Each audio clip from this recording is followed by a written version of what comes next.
If you're worried you're losing hair like most people, here is some good news for you. A new scientific study just revealed which is the best medicine for hair loss by comparing all the treatment options, possibly for the very first time. I will share the details in this video. If you're serious about growing back hair, make sure you watch till the end so you don't miss out on any opportunities you can have. If you're here for the first time, I'm Dr. Rajiv Iyer, bringing you all you need to know about healthy lifestyle, surgeries, anesthesia, and much more in a fun and simple way. There are 3 medical treatment options for hair loss. These are Finasteride tablets, Dutasteride tablets, and Minoxidil. The best for hair growth is Dutasteride tablet. Next is Finasteride, and then is Minoxidil. This information is based on how much hair increased after taking this treatment for 6 months and then 1 year. So if you want to take medicine for hair loss, Dutasteride may be a good option for you to fix your hair loss. From a user perspective, there was less hair loss in those using Dutasteride. Question to you: do you take any tablets for hair loss? Comment yes or no below. Here are a few things you should know about these medicines. Dutasteride, used as half a milligram or 0.5 milligram tablets, had the best results for fixing hair loss. This medicine is approved by US FDA for treating big prostates.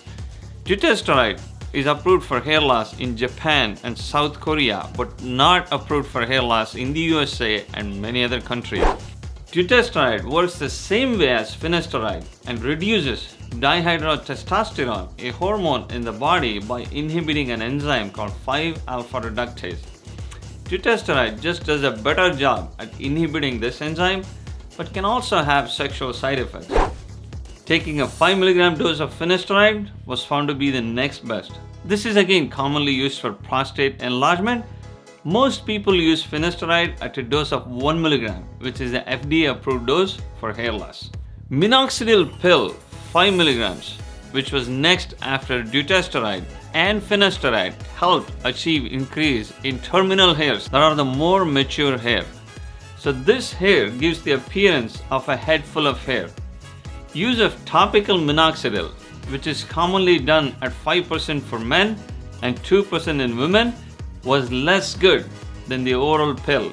Minoxidil pill is not approved for hair loss in any country and hence is considered off-label use. The bad news: all this information is for men and not for women. The link to the scientific study on which this information is based is in the description below. Make sure you talk to your doctor before you start taking any of these medicines, because they can have significant side effects. If you need to find out all the available options for hair loss, check this video out. There are also many videos related to hair loss that I have left in the description below. Do check them out. If you found any value with this video, make sure you smash that like button. If you have any questions, post in the comments and I'll let you know as soon as possible. Take care, stay safe. I'll talk to you soon.